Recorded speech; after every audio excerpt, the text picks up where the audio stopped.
The door exploded inward with enough force to throw splinters across the carpet. Nora instinctively raised one arm over her face, but Celeste moved faster, turning and pulling Nora behind her as a wall of freezing air rushed into room 13. The corridor beyond was no longer the corridor Nora had walked through earlier. It stretched impossibly far into darkness, dozens of brass lamps floating along walls that bent at angles no building could contain. And somewhere beyond them something tall was moving closer without ever appearing fully beneath the light. Celeste's hand found Nora's and squeezed hard.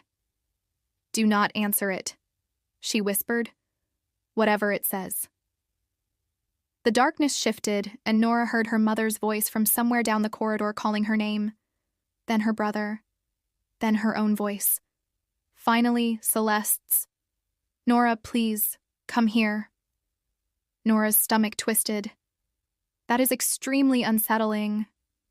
Celeste glanced back at her, somehow managing the ghost of a smile. "You're taking it remarkably well." "I kissed a dead woman 20 minutes ago.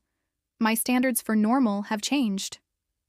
The creature reached the nearest pool of brass light and stopped. It had the outline of a woman, but nothing stayed fixed for more than a second. A pale face became Nora's, then Celeste's, then someone elderly, then someone burned beyond recognition before smoothing into something beautiful and empty. Celeste stepped forward. "You already have me." The thing tilted its head. The lamps flickered. "Not anymore," it answered in Celeste's own voice. Nora understood before Celeste did. She looked at their joined hands. For 48 years, the hotel had kept Celeste trapped here because nobody could touch her. Nobody could pull her back toward anything resembling life. Nora had changed that. "It's afraid of you leaving," Nora whispered. Celeste's eyes snapped toward her. The creature lunged. Celeste shoved Nora aside as the room turned violently cold. The creature struck her without touching her, and Celeste flew backward into the carved bedpost hard enough to make Nora scream her name. For one impossible moment, Celeste became translucent. The black fabric of her dress faded. Her silver-gray eyes dulled, and Nora could see the wallpaper through her body. Fear hit harder than anything else that night. Nora scrambled across the carpet, reached for her, and grabbed both sides of Celeste's face. "Look at me." Celeste blinked weakly. "Nora." "No, you told me to look at you before. Now you do it." Nora kissed her. It was not romantic at first. It was desperate. Nora pressed her mouth to Celeste's as though warmth could be transferred through sheer stubbornness. One hand tangled in raven-black hair while the other held firmly at Celeste's waist. Celeste was cold beneath her fingers for half a second, then suddenly warm again. Her body solidified against Nora's. Celeste inhaled sharply into the kiss, and Nora felt the exact moment strength returned to her. When Celeste kissed back, she did it fiercely, one hand sliding around Nora's back and pulling her closer while the other gripped the bedpost beside them. Somewhere behind Nora, the creature screamed. Nora pulled away just enough to breathe. "It hates that." Celeste's eyes had gone bright silver. "Then perhaps we should be insufferable." Despite everything, Nora laughed. "That may be the sexiest thing you've said tonight."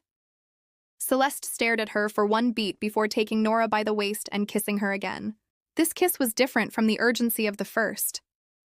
Celeste slowed it deliberately, almost defiantly, as though the hotel could rage as much as it wanted, but it would not dictate this moment.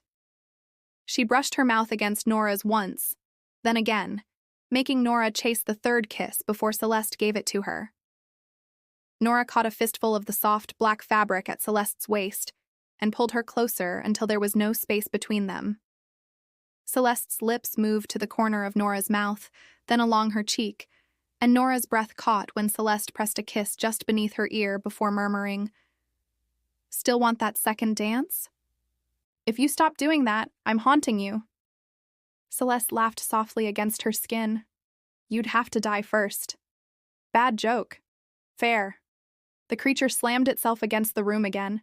Every mirror shattered at once. Celeste immediately turned serious. "The ballroom?"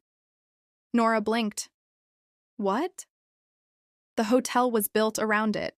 The first fire started there." If there's anything left of the heart of this place, it will be underneath the ballroom.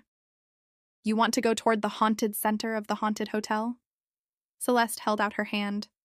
You did ask for another dance. Nora stared at her, then took it. I really need better taste in women. They ran. The corridors folded around them as if the hotel were trying to prevent their escape. Doors appeared where walls had been. Staircases led back to the same landing. Portraits turned their heads to watch them pass. At one point, Nora opened a door and saw room 13 waiting on the other side, despite knowing they were 2 floors below it. Celeste swore under her breath and dragged her away.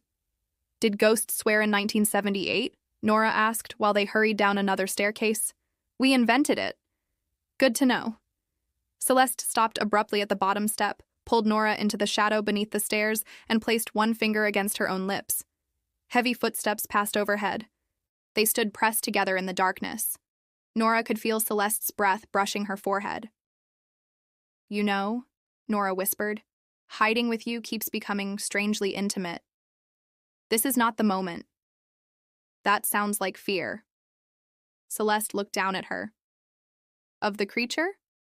No. Nora's grin lasted exactly 1 second before Celeste caught her by the chin and kissed her quiet. It was brief, controlled, and devastatingly effective. When Celeste pulled away, Nora stared at her. You weaponized a kiss. I adapt quickly. I'm starting to understand why the hotel kept you. Celeste's amusement vanished. Nora immediately regretted it. Sorry. But Celeste only brushed her thumb over Nora's lower lip. The hotel didn't keep me because it loved me. Nora's expression softened. I know. Celeste's gaze dropped. I think I forgot there was a difference. Nora took her hand. Then remember.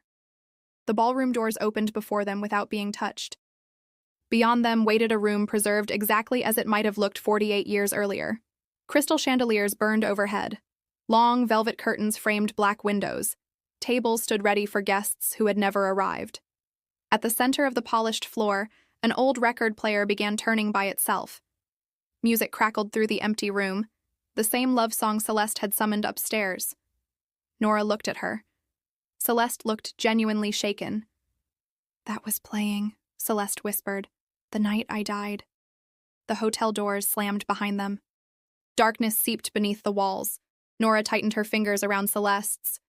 You owe me a dance. Nora, this is not... You said if we survived, you'd give me another one. We haven't survived yet. Technicality. For a moment, Celeste simply stared at her. Then, impossibly, she smiled. She stepped forward and offered her hand with old-fashioned elegance. Nora took it and Celeste drew her into the middle of the haunted ballroom while the hotel groaned around them. One hand settled at Nora's waist. Nora rested hers on Celeste's shoulder. They moved slowly at first, then more easily, turning beneath the chandeliers while shadows gathered at the edges of the room. Nora forgot to be afraid for several precious seconds.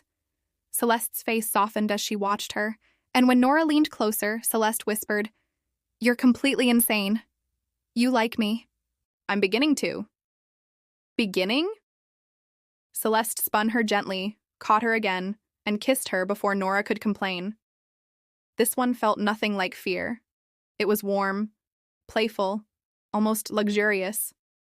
Nora smiled into it, then kissed Celeste's lower lip before trailing a softer kiss along her jaw just to reverse the teasing from earlier. Celeste's hand tightened slightly at Nora's waist. Careful. Why? You're making it difficult to remember we're in mortal danger.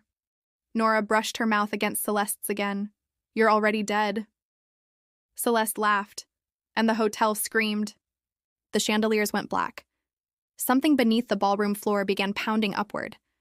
Celeste pulled Nora against her and whispered, I know where it buried my body.